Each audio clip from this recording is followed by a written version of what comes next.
My parents gave my sister a luxury downtown apartment and handed me a crumbling, abandoned house they called full of potential. They said I was the strong one, the practical one, the one who didn't need more. So I rebuilt it. Alone. 1 year later, when they walked through my fully renovated home, my mother smiled and said they were taking it back for my sister. They gave me 48 hours to move out.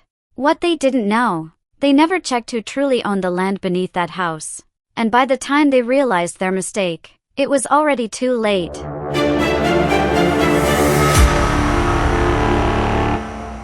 My name is Ariana Hale, and I was 27 the day my parents decided my future without asking what I wanted. The living room smelled like lemon polish and tension. Whenever my parents used that careful, almost rehearsed tone, I knew I was about to lose something I hadn't even been offered properly. My older sister Vivian sat on the beige sofa, legs crossed, scrolling calmly through her phone. She always looked like she belonged in magazine photos, polished, composed, effortlessly deserving. I stood near the doorway, arms folded, waiting, preparing. My father, Richard Hale, cleared his throat. That sound alone carried years of comparisons. We've decided, he began carefully, to help both of our daughters get a proper start. My mother, Elaine, smiled the kind of smile that felt more like a transaction than affection. Vivian finally looked up, curious, expectant. My chest tightened because I already knew what this was, balance, or at least their version of it. "We bought Vivian an apartment," my mother announced. Vivian gasped softly, perfectly timed surprise, though I could tell she already suspected. Downtown, brand new building, security, gym, underground parking. My sister's face lit up. She looked like someone who had just been confirmed as special. Then my mother turned to me. "And for you, Ariana." For half a second, hope flickered. A house. A house. The word felt big, permanent, equal. Then they handed me the folder. I opened it, and the hope died quietly inside my chest. The photo showed peeling paint, cracked siding, windows boarded in places, a roof sagging like it had given up, weeds swallowing the yard. It didn't look like a gift. It looked abandoned. My mother rushed to explain. "It has potential. And you're the practical one. You're strong. You don't need something ready-made like Vivian." There it was, the justification. Vivian needed comfort. I needed character building. "I think it suits you," she added gently. I swallowed. Years of being the reasonable daughter pressed down on my shoulders. I wanted to ask why love always looked different when it came to me. Instead, I nodded. "Thank you." That night I cried in my car, not because of the house, but because of what it meant. A week later, I moved in. The first night, rain leaked into a metal bowl I placed in the living room. The heater rattled like it was choking. The floors creaked with every step, as if complaining about my existence. I lay awake staring at the cracked ceiling and whispered to myself, "This is still something." I worked 2 jobs. Corporate office by day, freelance design at night. Weekends were for learning how to survive a house that didn't want to stand. I watched repair tutorials at 2 a.m., borrowed tools, scraped my hands raw. I learned how to patch drywall, how to seal roofing shingles, how to replace broken frames. No one helped me. Vivian posted pictures of her apartment's marble countertops. My mother commented hearts. My father paid for her furniture. I installed my own light fixtures. There were nights I sat on the floor surrounded by dust and wondered if maybe they were right. Maybe this was all I deserved. But something strange happened over time. The house began to change, and so did I. The walls grew smoother. The floors shined. The backyard cleared. I planted a small garden, not because I liked gardening, but because something about growing life from neglected soil felt personal. One afternoon, sunlight poured through newly installed windows, and I stood in the center of the living room, breathing deeply. It wasn't flashy. It wasn't luxury. But it was mine. Earned. Every inch of it. That's when my parents asked to visit. My mother stepped inside first. She froze. Her eyes scanned everything, not with pride, but with calculation. "Oh," she said softly. My father walked in slower, quiet, evaluating. "It looks different," he muttered. "It looks like home," I replied. They moved through each room silently, touching counters, inspecting walls, as if measuring value. And then my mother said something that cracked something inside me. "It's too nice now." I blinked. "What?" She exchanged a look with my father. "Vivian's apartment is smaller," she continued carefully. "It doesn't seem fair anymore." Fair. That word again. My stomach dropped. "We're thinking," my father said slowly, "that maybe we should rebalance things." I already knew what was coming. My mother turned fully toward me. "We're taking this house back. It makes more sense for Vivian." The room felt suddenly colder. "You have 48 hours, she added. I waited for a laugh, a smile, a sign it was a test. There was none. I reminded them quietly, "The deed is in my name." My mother waved her hand dismissively. "Paperwork can be adjusted. We're family." My father avoided my eyes. That hurt more than her demand. I didn't argue. I didn't scream. I just nodded slowly. "Okay." 2 days later, Vivian arrived, rental truck, boxes, confidence. She stepped inside smiling, already planning her aesthetic. Then she stopped, her face drained of color, not because the house wasn't beautiful, but because something about the space felt immovable, like it didn't belong to her energy. She turned to me. Why are you smiling? Because in that moment, I remembered something important. When my parents handed me the papers a year earlier, I had read them, every page, every clause, and they hadn't. They saw a liability. They rushed the transfer. They wanted it off their records. But what they never checked was the land beneath it. And that's when everything truly began.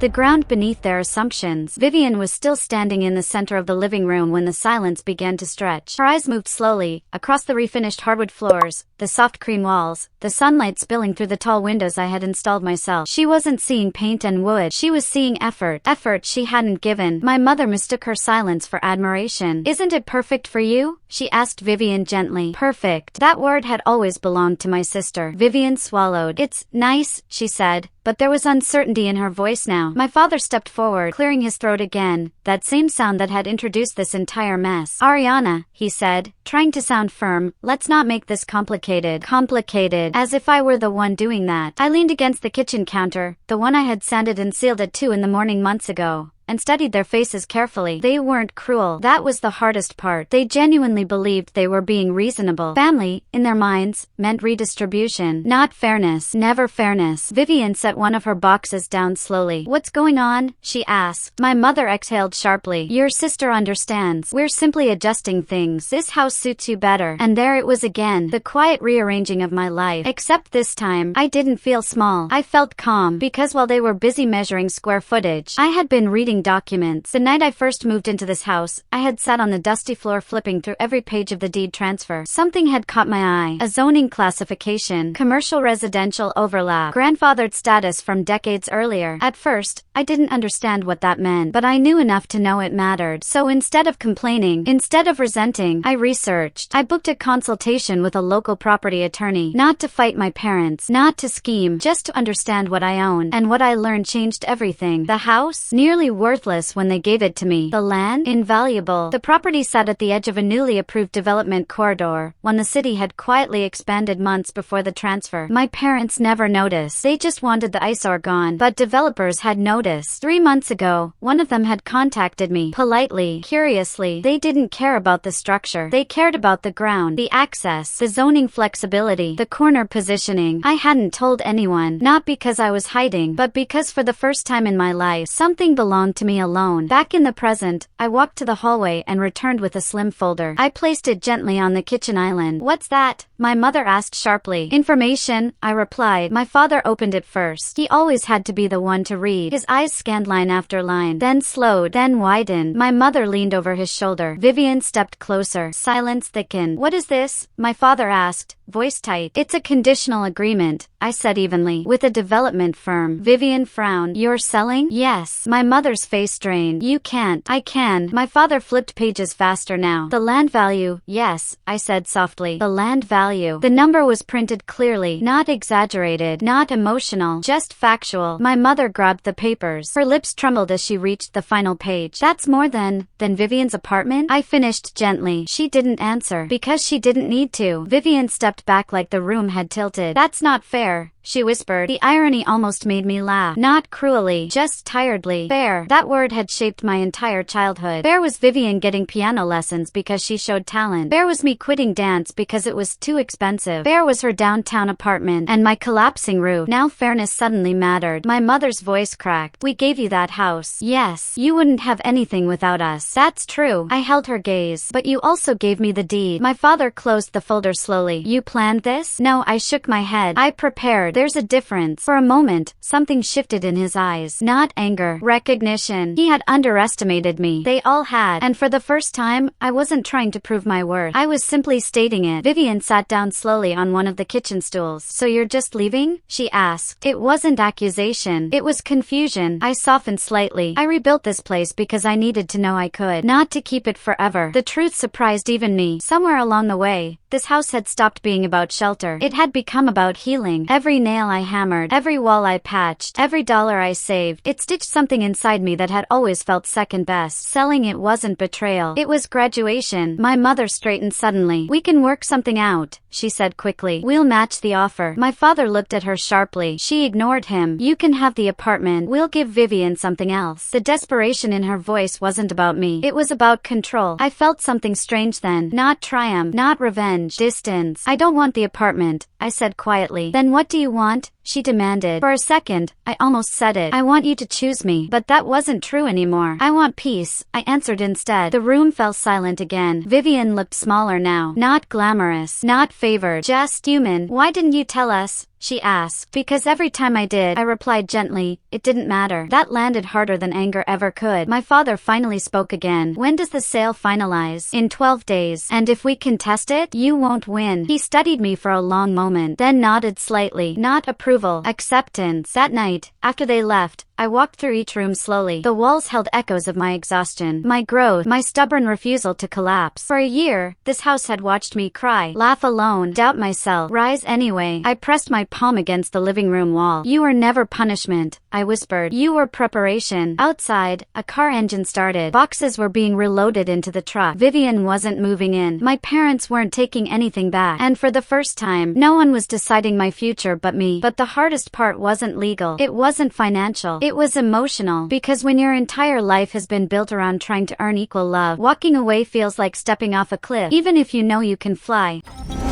Final confrontation.